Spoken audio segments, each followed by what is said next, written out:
اعوذ باللہ من الشیطان الرجیم بسم اللہ الرحمن الرحیم۔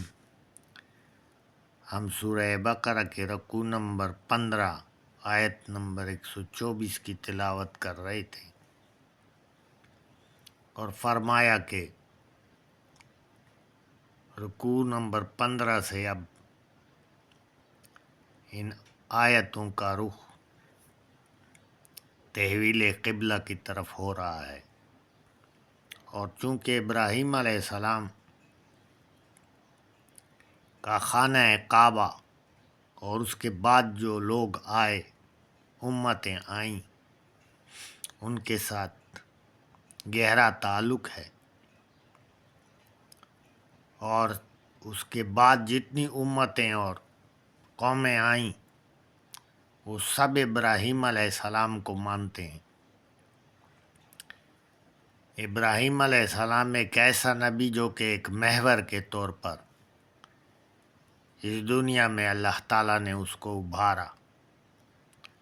اور اس کے ساتھ ساتھ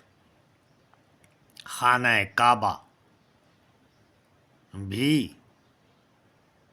ان تمام لوگوں کے لیے ایک محور، جیسا کہ پہلے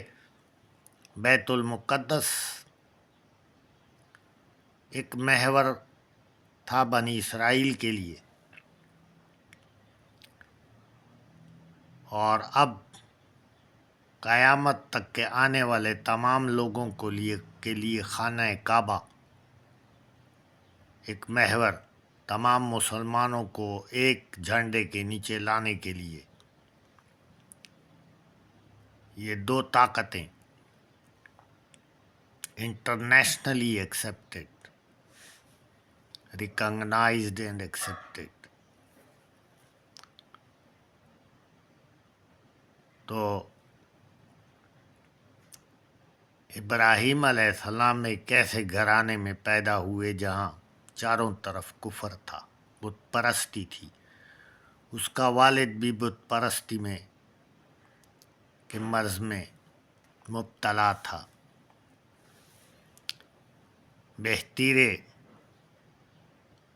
اس کو سمجھایا ابراہیم علیہ السلام نے، مگر نہ سمجھے تو گھر چھوڑ دیا۔ ابراہیم علیہ السلام کو اللہ تعالیٰ نے جو عقل سلیم عطا فرمائی تھی، اس کے ذریعے سے وہ اللہ تعالیٰ کی نشانیاں دیکھ کر ایاک نعبد و ایاک نستعین تک پہنچ گیا۔ اللہ تعالیٰ نے اس کو پہنچایا۔ اس وقت اسلامی تاریخ تو اتنی واضح نہیں تھی اور چاروں طرف کفر تھا، تو ابراہیم علیہ السلام نے آس پاس کائنات کے نظام کو دیکھا، اللہ تعالیٰ کی نشانیوں کو دیکھا، آسمان، زمین، ہوائیں، دھوپ، رات، دن، خود انسان کی تخلیق، یہ جو ہو رہا ہے اس کائنات میں، اس نے اپنے آپ پر سوال کیا، کویسچن، کہ یہ کوئی پتھر یا کوئی اور تو نہیں کر سکتا سوائے ایک ہستی کے، اور وہ ایک عظیم ہستی اللہ تعالیٰ کی ہے۔ اس نے اللہ تعالیٰ کو پہچان لیا، بتوں کو توڑ دیا، اور ایک بڑے بت کے کندھے پر کلہاڑی رکھ دی۔ قوم آئی، غصے میں اس کو پکڑا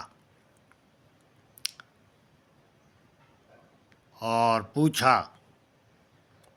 تو ابراہیم علیہ السلام نے فرمایا کہ یہ بلکہ اس بڑے بت نے کیا ہوگا، سب کو توڑا ہوگا،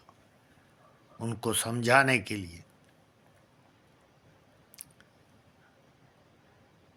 مانتے نہیں ہو تو اس بڑے بت سے پوچھ لو۔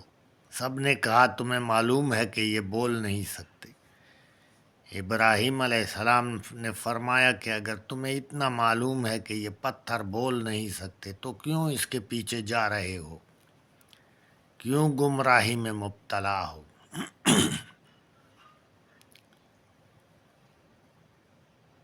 اس کے لیے آگ جلائی جہالت میں اتنے گرے ہوئے تھے کہ سمجھ چکے تھے کہ وہ غلط کر رہے ہیں، پھر بھی ابراہیم علیہ السلام کے لیے ایسے آگ جلائی کہ میلوں تک اس کی تپش پہنچتی تھی،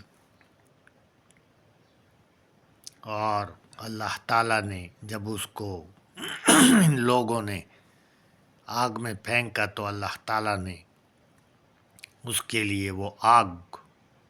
سلامتی بنا دی، اور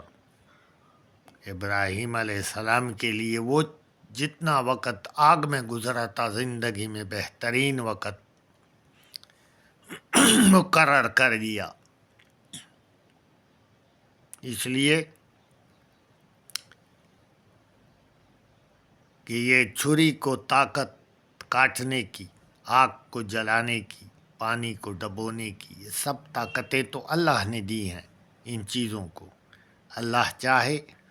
تو جب ابراہیم علیہ السلام کو حکم ملا کہ اپنے کھیلتے ہوئے بیٹے کو اللہ تعالیٰ کی راہ میں قربان کر دو، تو چھری نے کاٹنا بند کیا اللہ تعالیٰ کے حکم سے، اپنے نومولود بچے اور بیوی کو صحرا میں اللہ تعالیٰ کے حکم پر چھوڑا۔